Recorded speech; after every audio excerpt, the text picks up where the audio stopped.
La luz temblaba sobre la mesa cuando escuché el sonido que cambiaría mi vida para siempre. Un golpe seco, afilado, perfecto en su crueldad. Ese fue el instante en que supe que nada volvería a ser igual. Antes de continuar, suscríbete al canal para no perderte historias como esta que merecen ser escuchadas. Me llamo Alicia Herrera. Tengo 62 años y durante casi 2 décadas fui jueza en la ciudad de Valdoro, un lugar que aparenta paz, pero que es experto en esconder tormentas bajo alfombras limpias y fachadas elegantes. Me retiré hace 3 años con la ilusión de dedicarme al jardín, al café de la mañana y a la vida tranquila que siempre me prometí. Creía que esa etapa era un premio merecido, hasta que descubrí que mi hija, Mariela, estaba viviendo en una cárcel sin barrotes. Esa noche, la casa de mi hija estaba impecable, demasiado impecable. Las cortinas cerradas pese al calor, las paredes desnudas, sin fotos, sin recuerdos.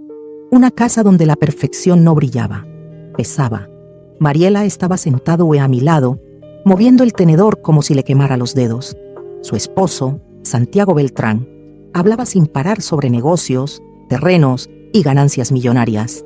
Y la madre de él, Beatriz, lo interrumpía con comentarios afilados, secos, orgullosos. Yo no prestaba atención a sus palabras. Solo veía cómo Mariela encogía los hombros cada vez que Santiago alzaba la mano para tomar la sal. Ese gesto pequeño me perforaba el pecho. Después llegó el postre, y con él, el desastre. «¿Olvidaste doblar mi ropa?», dijo Santiago, sin mirarla siquiera. Mariela abrió la boca para disculparse, pero no alcanzó. La primera bofetada fue tan rápida que mi cerebro tardó 2 segundos en explicar lo que acababa de pasar. La segunda hizo que la silla de Mariela chirriara contra el piso. La tercera la dejó respirando como un pajarito herido, con los ojos fijos en el mantel, temblando. Beatriz aplaudió. Un aplauso suave, elegante, casi didáctico. Así aprende. Sonrió como quien comenta el sabor del vino, no la violencia que acababa de presenciar. El mundo siguió como si nada. El pollo aún humeaba. Las velas seguían encendidas. La conversación retomó su curso con naturalidad macabra. Santiago se sentó de nuevo, acomodándose la servilleta como quien no ha hecho nada más grave que derramar agua. Y nadie tocó a mi hija para consolarla. Yo tenía un tenedor en la mano. Lo apretaba tan fuerte que me dejó una marca roja en la palma. Pero no temblé. No grité. No golpeé la mesa. Después de 20 años escuchando testimonios de víctimas que justificaban sus cicatrices, aprendí que las reacciones más peligrosas son las que se hacen en silencio. Me levanté despacio. «Alicia, siéntate», ordenó Beatriz sin girarse siquiera. «El drama solo la hace peor». No respondí. Caminé hacia el pasillo y entré al baño de visitas. Cerré la puerta con cuidado, el tipo de cuidado que precede tempestades. Saqué mi celular. Lo miré un segundo. Había hecho una promesa cuando me jubilé. Nunca volver a usar mis herramientas profesionales para asuntos personales. Nunca involucrar a mis excolegas. Nunca abrir puertas que ya había cerrado. Pero mi hija tenía la mejilla roja. Mi hija respiraba con miedo. Mi hija estaba desapareciendo frente a mí. Presioné un botón en una aplicación antigua, escondida, que nunca borré del teléfono. Nivel 2, testigo activado. Un círculo rojo empezó a grabar. La casa tenía paredes delgadas. Se escuchaba todo. Por primera vez en 3 años, dejé de ser solo madre. Y recordé que alguna vez fui tormenta. Regresé al comedor. El mantel blanco. Las copas brillantes. Los cubiertos pesados. Todo perfectamente dispuesto para ocultar la podredumbre que se respiraba. Y entonces, mientras Santiago presumía su nuevo negocio y Beatriz corregía cada palabra como si fuera directora de orquesta, Mariela seguía con la cabeza gacha, demasiado dócil para ser ella, demasiado silenciosa para ser real. Allí entendí, lo que veía no era un accidente, era un diseño.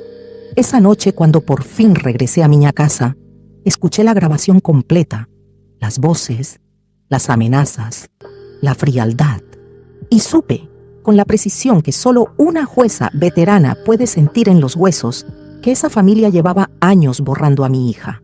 Mariela no hablaba. Mariela obedecía, y yo había dejado de mirar. No volvería a hacerlo. Antes de que el audio terminara, ya sabía exactamente lo que debía hacer. Yo no iba a permitir que la historia se repitiera, y menos con mi propia sangre. Dormí poco, o quizá no dormí en absoluto. La madrugada me encontró sentada en la mesa de la cocina, con el audio reproduciéndose una y otra vez, cada frase golpeando mis costillas como si fueran nudillos. La voz de Santiago sonaba arrogante, calculada, la de Beatriz, venenosa, y la de mi hija, apenas un susurro que pedía perdón por respirar. A las 6 de la mañana tomé café, no por costumbre, sino para sostener algo entre las manos que no fuera la rabia. A esa hora, la decisión ya estaba tomada. Yo no iba a esperar un día más. Me vestí como hacía años no lo hacía. Ropa sobria, cabello recogido, perfume casi inexistente. La versión de mí que mis colegas conocían. La misma que enviaba corruptos a prisión sin temblar la voz. La misma que juré enterrar con mi jubilación. Pero hay cosas que no mueren. Algunas solo duermen, hasta que se sienten llamadas. Salí de casa antes de que el sol terminara de romper la neblina. Conduje hasta Valdoro, hacia un edificio gris que había evitado desde mi retiro, la Fiscalía Regional. Cada ladrillo parecía mirarme con reproche. Entré. Los pasillos olían a tinta, café y verdades a medias. Me crucé con rostros que hacía años no veía. Algunos me saludaron con respeto, otros con sorpresa, otros con miedo. Los corruptos siempre recuerdan bien a quien los desnudó. Fui directa a la oficina del fiscal auxiliar, Martín Rosales, un hombre joven pero talentoso, que siempre admiré por su transparencia. Toqué la puerta. «Alicia, ¿qué haces aquí?», preguntó poniéndose de pie de inmediato. «Necesito hablar contigo. Es urgente». Él cerró la puerta. Yo puse el celular sobre el escritorio. No hizo falta explicar nada. El círculo rojo de la aplicación seguía activo. «Martín, quiero que escuches esto», dije. Cuando el audio comenzó, él se inclinó hacia adelante. Su expresión pasó de confusión a incomodidad, y de allí a indignación pura. La bofetada sonó tan fuerte en el altavoz que hasta yo cerré los ojos. Al terminar reinó un silencio espeso. «Alicia, esto es gravísimo», murmuró frotándose la frente. «Pero necesito saber algo. ¿Mariela está dispuesta a denunciar?». Mi estómago cayó al piso. Esa era la pregunta que yo temía desde la noche anterior. «Mariela no va a denunciar», respondí con el corazón en un puño. «No ahora. Tiene miedo. Del esposo, de la suegra, de perderlo todo». Martín dejó escapar un suspiro frustrado. «Sin ella, no podemos abrir un proceso formal. Podríamos registrarlo como denuncia anónima, pero eso solo serviría para iniciar una investigación preliminar. Nada más». «Lo sé», respondí, «pero no vine a pedirte un proceso. Vine a pedirte tiempo». «¿Tiempo para qué?». Lo miré a los ojos. «Para sacarla de esa casa antes de que él la mate». Martín se quedó mudo. No era una frase dramática, era una certeza. «Alicia, estás pensando actuar por tu cuenta, ¿verdad?». No respondí. No hacía falta. Él se pasó la mano por el cabello, nervioso. «No te voy a ayudar a hacer nada ilegal. Lo sabes. Nunca te lo pediría», dije con calma. «Solo necesito que, si en los próximos días escuchas mi nombre atado a un escándalo, recuerdes este audio y recuerdes por qué». Martín me miró como si intentara descifrar si yo era una mujer desesperada o una escueza peligrosa. La respuesta, en realidad, era ambas cosas. Antes de salir, él dijo algo que me detuvo. «Alicia, la ley es lenta, muy lenta, pero tu hija no tiene ese tiempo, ¿verdad?». «No», respondí, «no lo tiene». Esa tarde, me dirigí a la casa de Mariela sin avisar. Las cortinas seguían cerradas. El silencio, igual de pesado. Santiago no estaba, gracias a Dios, pero Beatriz sí, sentada en el sofá como una reina vieja y cruel. «Ah, la jueza jubilada», dijo con esa falsa elegancia que olía a veneno. «¿A qué debo su visita?». «Vine a ver a mi hija. Mi nuera está ocupada. Tiene cosas que hacer. Las hará después», respondí sin mover un músculo. «Llama a Mariela». Ella entrecerró los ojos, pero no tuvo tiempo de decir nada más. Mariela apareció por la escalera. Su mejilla estaba morada, no roja, morada. Y aunque intentó sonreír al verme, su sonrisa se quebró a mitad del camino, igual que ella. Me acerqué, la tomé de las manos. No dije nada, ella tampoco, porque a veces el silencio entre una madre y una hija habla más fuerte que cualquier grito. Y en ese silencio tomé la decisión definitiva. Mariela ya no iba a vivir ni un minuto más en esa casa, aunque tuviera que quemar el mundo para sacarla de allí. Mariela preparó té para las dos. Sus manos temblaban, pero trataba de ocultarlo con movimientos delicados, casi automáticos, como si su cuerpo hubiera aprendido a vivir en un estado permanente de precaución. Nos sentamos en la mesa pequeña del comedor. Yo la observaba y ella evitaba mis ojos. ¿Estás bien?, pregunté finalmente. Mariela soltó una risa débil, quebrada, más parecida a un suspiro derrotado que a una respuesta. Estoy acostumbrada, dijo. Esa frase me atravesó como un cuchillo. Cuando una mujer dice estoy acostumbrada, lo que realmente quiere decir es he dejado de creer que merezco algo mejor. Tomé aire, intentando mantener la calma. Mariela, lo que ocurrió anoche no fue normal, ni aceptable, ni... Mamá, por favor, interrumpió cerrando los ojos como si mis palabras fueran un peso demasiado grande. No lo empeores. ¿Empeorar qué?, pregunté inclinándome hacia ella. ¿Que tu esposo te golpee? ¿Que su madre aplauda? ¿Que vivas con miedo en tu propia casa? Ella tragó saliva. Sus ojos se llenaron de lágrimas que no se atrevía a soltar. No puedo irme, susurró. ¿Por qué?, pregunté conteniendo la furia. La respuesta fue un murmullo. Porque no tengo a dónde ir. Eso me rompió. No porque fuera cierto, sino porque ella lo creyó. Tomé sus manos. Tienes mi casa. Siempre la has tenido. Siempre. Mariela apartó la mirada, como si la culpa la quemara. Santiago no me va a dejar tranquila. No me dejará en paz. Él te amenaza. Ella no respondió. Ese silencio fue más claro que cualquier palabra. Beatriz apareció en el marco de la puerta cruzada de brazos, con la sonrisa de quien cree tener el mundo bajo control. «¡Qué escena tan melodramática!», dijo aproximándose. «Mariela, tu esposo llega en 20 minutos. Te sugiero que limpies esa cara». Mariela se encogió como una niña regañada. Yo me levanté lentamente, como un animal que mide a su presa. «Beatriz», dije con voz suave, «si vuelve a hablarle así a mi hija». «¿Qué?», interrumpió ella con una ceja alzada. «¿Me va a juzgar? ¿Otra vez?». La miré fijamente. Fue un segundo, quizá menos, pero en ese instante mi mente hizo algo que llevaba días intentando evitar. Formó un plan. No uno legal, no uno justo, uno efectivo. «Mariela, ve por tus cosas», dije, sin quitarle los ojos a Beatriz. «No», intervino la suegra con autoridad. «Mi nuera no va a ir a ningún lado». «No es una pregunta», respondí. Mariela dudó.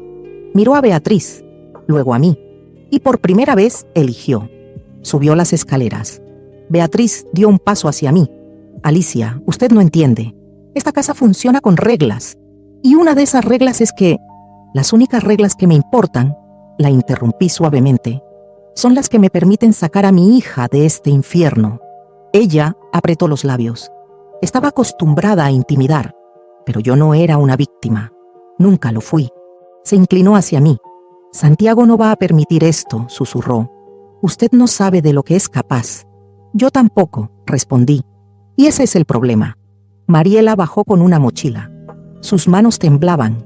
Su respiración era rápida, superficial, como si el aire del lugar le quemara los pulmones. «Vamos», le dije.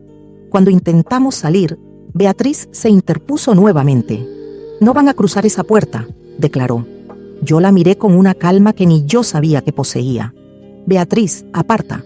«No, te lo diré una sola vez». Ella cruzó los brazos, desafiante. Yo acerqué mi rostro al suyo.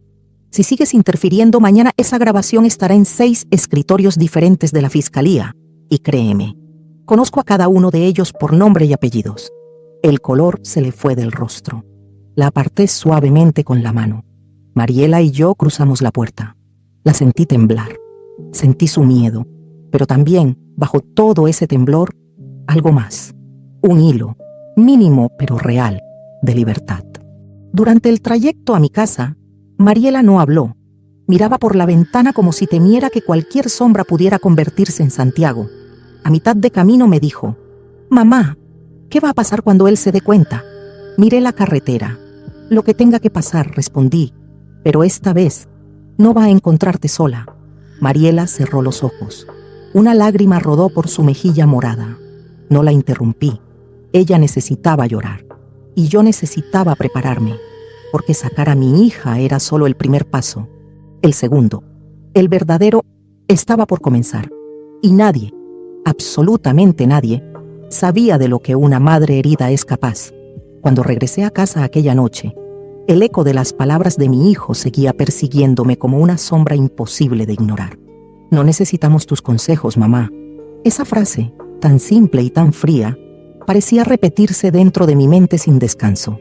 Encendí la luz del pequeño comedor, ese espacio que una vez estuvo lleno de risas, de dibujos escolares, de cumpleaños improvisados, y ahora era apenas un refugio silencioso para mis recuerdos. Me senté frente a la mesa, con las manos temblando, sin saber por qué sentía un dolor tan profundo, como si algo dentro de mí estuviera comenzando a romperse poquito a poco. Mientras intentaba calmarme, mis ojos se posaron en una gaveta entreabierta. Algo dentro de mí dijo que no debía abrirla, y aún así lo hice. Allí, perdida entre papeles viejos, encontré una carta. Una carta escrita por mi propio hijo hacía meses, quizá un año. Una carta que, por algún motivo, nunca me entregó. La reconocí por su letra. La abrí lentamente con el corazón acelerado. Decía: a veces siento que mi madre vive en un mundo que no es el nuestro. Está siempre preocupándose por cosas que no importan. A veces quisiera que me dejara vivir mi vida tranquilo. No sé cómo decirle esto sin herirla. Sentí como si el aire me faltara. No era odio, no era desprecio, pero era una distancia tan grande que aún no tenía percibido. La carta continuaba: no quiero que piense que no la quiero, pero necesito que ella entienda que ya no soy un niño. Doblé la carta con cuidado, como si fuera de cristal. Me quedé allí, inmóvil, viendo la nada, mientras un pensamiento me atravesaba. Quizás mi hijo no me odiaba, pero tampoco me necesitaba. Y ese descubrimiento me dolió más que cualquier grito. Las lágrimas comenzaron a caer, silenciosas, suaves, inevitables.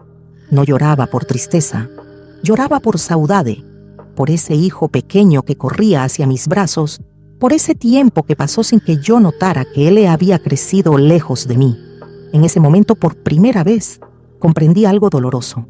A veces los hijos se alejan sin querer, y las madres quedan sin saber qué hacer con tanto amor que ya no cabe en ningún lugar.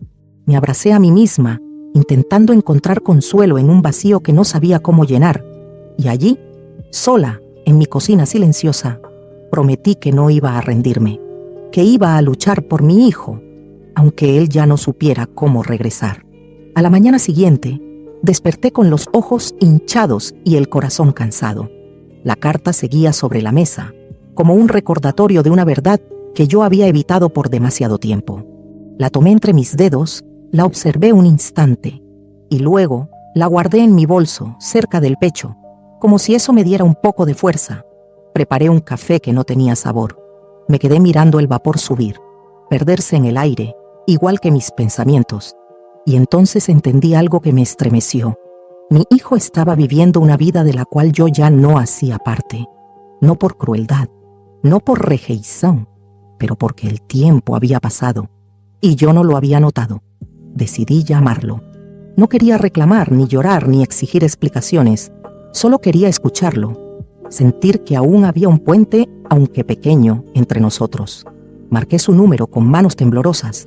1, 2, 3 tonos. Mi corazón latía fuerte, pero él no contestó. Dejé que el silencio se extendiera sobre mí como una manta fría. Intenté respirar fundo, pero algo me apretaba, o peito. Esperé unos minutos y volví a llamar. Otra vez, nada. Me senté en la beira da cama, con el teléfono en la mano, y dejé escapar un suspiro quebrado. Claro, ya no precisa de mí, murmuré para mí misma. No era un reclamo, era una constatación, una herida que se abría de nuevo. Decidí salir a caminar. El aire frío de la mañana me golpeó el rostro, pero me ayudó a ordenar los pensamientos. Caminé por calles que conocía desde siempre, saludando a vecinos que no percibían la tormenta que cargaba por dentro.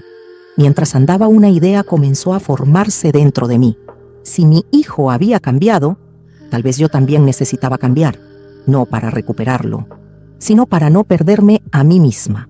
Caminé hasta un pequeño parque, me senté en un banco y observé a algunas madres jugando con sus hijos pequeños. El sonido de sus risas me acarició el alma, pero también me causó un dolor dulce, casi nostálgico. Recordé a mi hijo cuando era niño. Recordé sus manos pequeñas agarrando mis dedos. Recordé cuando corría hacia mí con los brazos abiertos después de la escuela. Recordé cuando me decía, mamá, no te vayas nunca. Y ahora era yo quien no sabía cómo acercarme. Miré al cielo, cerré los ojos y dejé que algunas lágrimas silenciosas se escaparan. A veces la vida no te rompe con un grito, sino con una ausencia. Pero en medio de mi tristeza, algo empezó a fortalecerse dentro de mí. Una voz pequeña, tímida, pero firme. No te rindas. Tal vez él no atendió hoy, tal vez no atendería mañana, pero yo no iba a desaparecer de su vida. Me limpié el rostro, respiré hondo y me levanté del banco, porque, aunque doliera, yo aún era su madre, y una madre nunca deja de luchar por su hijo. Aquella tarde, después de caminar sin rumbo por la ciudad, regresé a casa con un cansancio que no era físico, sino del alma. Dejé las llaves sobre la mesa y me senté en el sofá, abrazando un cojín como quien abraza un pedazo de sí misma. La casa estaba silenciosa, demasiado silenciosa. Miré el teléfono varias veces, como si eso fuera a hacer que sonara, pero no sonaba, no vibraba, nada. Respiré hondo, intentando convencerme de que estaba bien, de que no necesitaba una respuesta inmediata, de que los hijos a veces tardan, pero aprender a esperar también dolía. Fue entonces cuando escuché un leve ruido en la puerta. Al principio pensé que era el viento, pero luego escuché pasos en el pasillo del edificio. Segundos después, alguien tocó la puerta. Mi corazón dio un salto. Me levanté lentamente con el pecho apretado, como si cada paso fuera una mezcla de esperanza y temor. Abrí la puerta y era mi vecina, doña Carmen. «Ay, hija, ¿estás bien? Te vi salir temprano con una cara», dijo ella, con esa voz cálida que solo las mujeres más bellas saben tener. Intenté sonreír, pero mi rostro traicionó mi alma. «Estoy bien, solo un poco cansada». Ella me miró como quien encerga lendas palabras. Carmen siempre fue así. «A veces el cansancio no es del cuerpo, sino del corazón», respondió suave. Aquellas palabras me quebraran por dentro. Bajé la mirada y ella, sin decir más, me dio un abrazo lento, lleno de comprensión. Un abrazo que no pedí, pero que necesitaba. Cuando se marchó, dejándome un té caliente para el espíritu, me senté de nuevo en el sofá y permití que mis lágrimas salieran sin resistencia. Fue desde entonces cuando el teléfono sonó. Mi corazón paró por un instante. Miré la pantalla. Era mi hijo. Mis manos temblaron. Cargué y no botón para atender, tentando controlar a voz. «¿Hola?», dije casi en un susurro. «Mamá». Su voz sonó cansada, distante, pero humana. «Perdón por no atender antes. Yo estaba ocupado». No era una disculpa completa, pero era un comienzo, una abertura, una luz entrando por una grieta que yo pensé que nunca iba a abrirse. «No te preocupes, hijo», respondí con suavidad. «Solo quería saber cómo estabas». Hubo un pequeño silencio, no un silencio frío, sino uno lleno de cosas que él no sabía cómo decir. «Estoy bien», murmuró. «¿Y tú? ¿Estás bien?». Mi garganta se apretó. No quise decir la verdad, no quise llorar, no quise cargarlo con mi dolor. «Estoy aquí», respondí simplemente. Como siempre, él respiró hondo del otro lado de la línea, una respiración pesada que parecía esconder algo. «Mamá, después hablamos, ¿no? ¿Sí? Ahora no puedo». Mi alma se encogió, pero conseguí responder. «Claro, hijo, cuando quieras». «Te aviso», dijo antes de cortar la llamada. La línea quedó muda, pero mi corazón no, porque esa breve llamada, esa pequeña pregunta, «¿Estás bien?», había sido la primera señal de que mi hijo, en algún lugar dentro de sí, aún me recordaba, aún me veía, aún me quería, aunque no supiera cómo demostrarlo. Me abracé a mí misma, cerré los ojos y dejé que una lágrima solitaria cayera. A veces la esperanza no llega con un abrazo, sino con una llamada de 30 segundos. Y aquella noche, Por primera vez en mucho tiempo, pude dormir con un hilo de paz en el pecho. A la mañana siguiente, desperté con esa mezcla extraña de alivio y miedo que aparece después de una pequeña esperanza. La llamada de mi hijo había sido breve, pero suficiente para que mi corazón no amaneciera tan pesado. Aún así, al abrir los ojos, sentí ese vacío que se cuela entre los huesos cuando uno sabe que la vida está cambiando, aunque no sepa hacia dónde. Fui a la cocina y preparé café. El sonido de la cafetera llenó la casa con un aroma familiar, cálido, casi reconfortante. Me quedé allí, mirando el vapor subir, pensando en todo lo que había pasado en los últimos días. Mariela huyendo de su propia casa, mis temores por Santiago, la carta de mi hijo, el silencio que se había instalado entre nosotros sin que yo lo notara. Mientras revolvía el azúcar en la taza, el teléfono volvió a vibrar. Mi corazón se tensó esperando ver el nombre de mi hijo, pero no era él, era Mariela. Atendí de inmediato. Mamá. Su voz sonó baja, ronca, como si hubiera llorado toda la noche. ¿Podemos hablar? Claro, hija, ven cuando quieras. Estoy afuera. Corrí hacia la puerta. Cuando la abrí, la vi allí, encogida bajo una chaqueta que no era suficiente para el frío de la mañana. Sus ojos estaban rojos, hinchados, y su respiración era nerviosa, irregular. Ven, hija, entra, le dije abriendo los brazos. Mariela se dejó caer en mi pecho como si hubiera cargado un mundo en las costas. Su cuerpo temblaba. La abracé fuerte, sintiendo un dolor que se parecía demasiado al mío, pero multiplicado. Nos sentamos en el sofá. Ella se secó el rostro con la manga de la chaqueta y murmuró: Santiago estuvo llamando toda la noche. Mi estómago se apretó. ¿Te dijo algo? Mensajes, mamá. Muchos, unos pidiendo perdón, otros gritando, y otros, tragó saliva, diciendo que si no regresaba, me iba a arrepentir. Mi sangre se heló. ¿Amenazas? Pregunté con la voz firme. Ella asintió. Y no solo eso, continuó con un hilo de voz. Su madre también llamó. Dijo que usted es la culpable de todo, que yo estoy siendo ingrata, que voy a destruir a la familia. Respiré hondo, intentando no explodir. Escúchame bien, Mariela, dije despacio, mirando sus ojos cansados.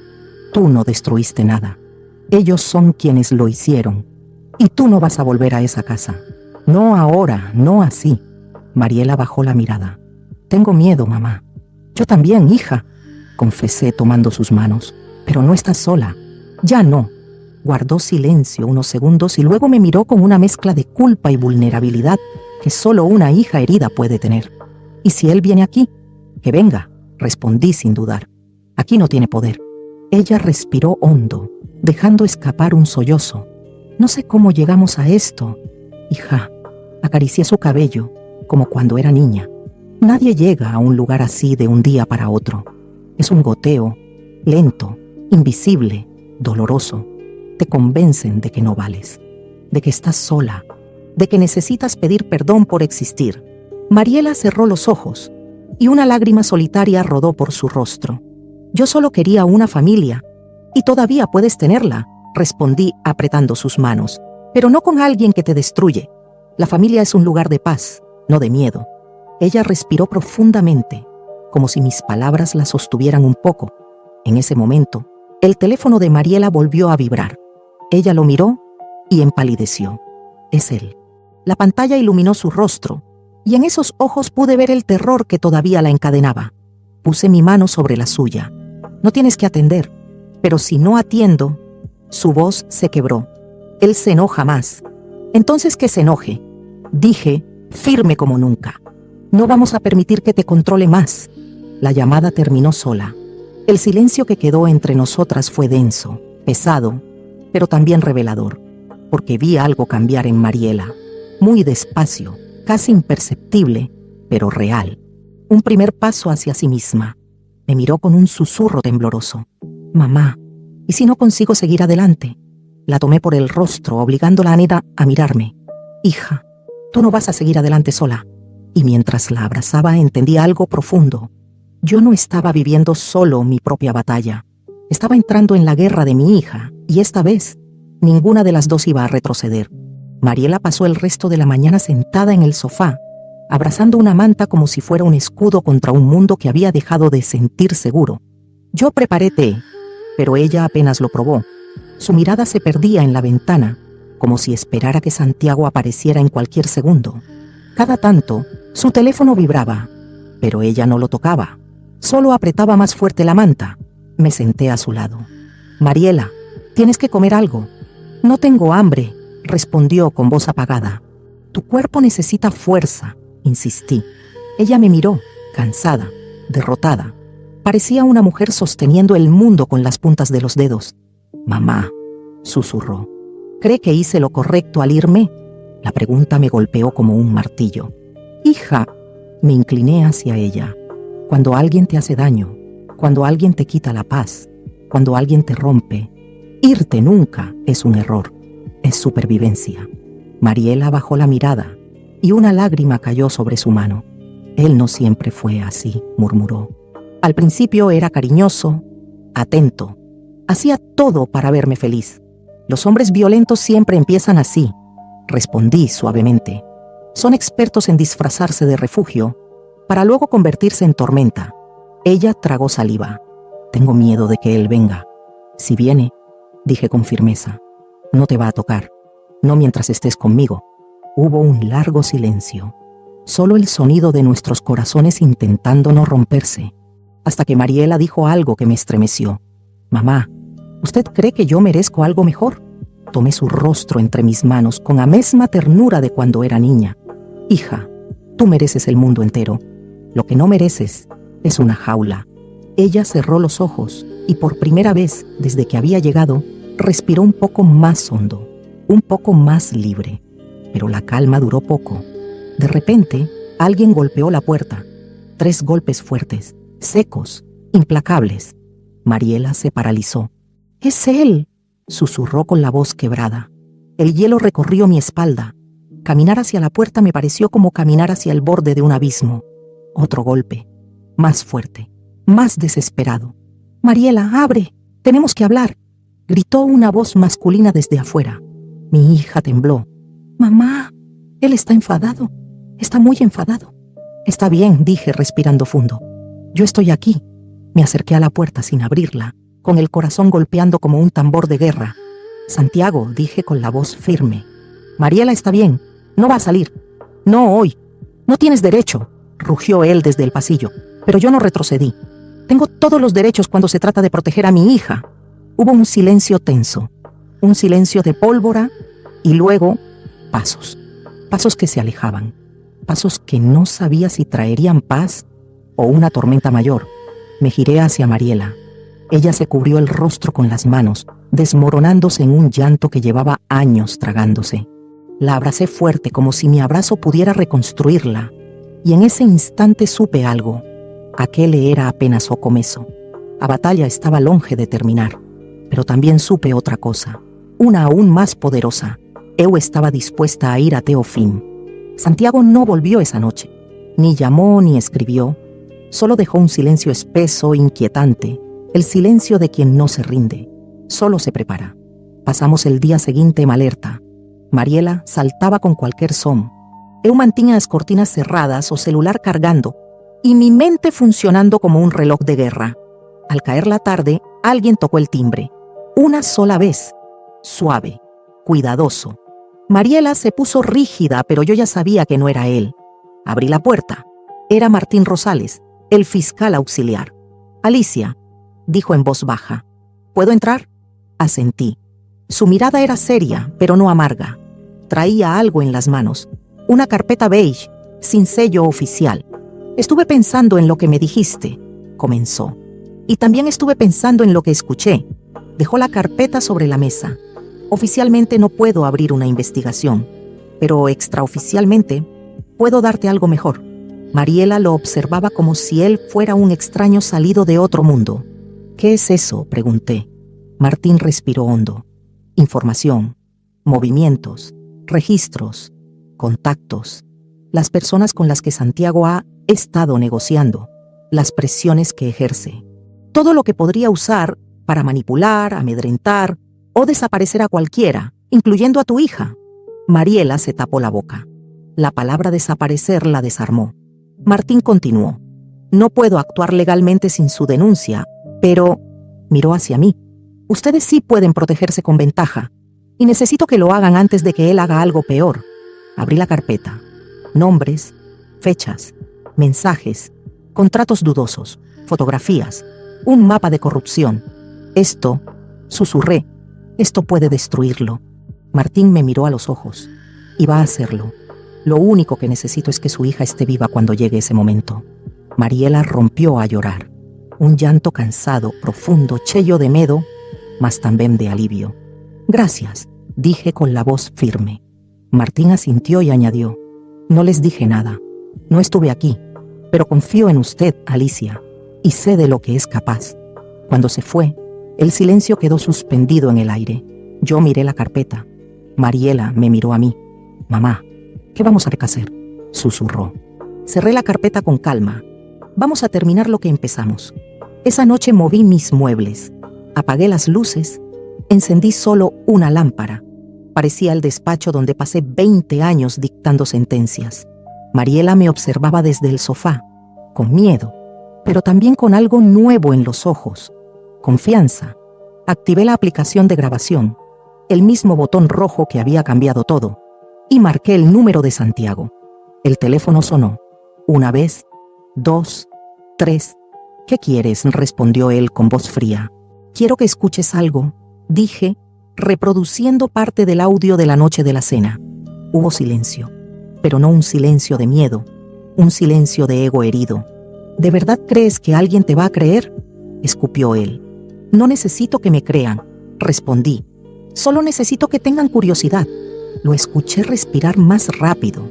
Santiago, proseguí. Si te acercas a Mariela, si la llamas, si la buscas, si la vigilas, si le escribes, esta grabación irá a la fiscalía, a los periódicos, a tu socio principal, a la policía y a tu propia madre. Silencio. Pero esta vez, un silencio que se quiebra. No puedes amenazarme, gruñó él. No te estoy amenazando, respondí serena. Estoy informándote. Otro segundo más. Y entonces, clic. Desligó. Mariela temblaba. Mamá, ¿y si él no se detiene? ¿Y si hace algo peor? Me senté frente a ella. Seguré sus manos. E falei devagar. Hija, hay hombres que solo entienden una cosa, perder el control. Hoy, por primera vez, él lo perdió. Mariela respiró fundo. Y después de varios segundos, asintió. Pasaron 3 días. 3 días de silencio absoluto, hasta que llegó una carta certificada. La abrió con manos temblorosas. Era una notificación. Santiago solicitaba la separación legal inmediata, devolvía sus documentos, renunciaba a cualquier reclamo económico y añadía una última línea. Prefiero terminar aquí antes que escalemos este infierno. Mariela se derrumbó, pero esta vez, no por miedo, sino por libertación. La abracé fuerte, muy fuerte. Terminó, hija, susurré. Terminó. Ella lloró en mis brazos como no lloraba desde niña, y entonces lo supe. Ganamos. No porque destruimos a Santiago, sino porque ella, finalmente, se eligió a sí misma. Esa noche, antes de dormir, guardé la carpeta de Martín en una caja y la cerré con llave. Ya no era necesaria. La tormenta había terminado. Y aunque quedaban cicatrices, Mariela respiraba. Vivía. Volvía. Y yo, por primera vez en mucho tiempo, pude cerrar los ojos sin miedo. La guerra terminó y la ganamos juntas.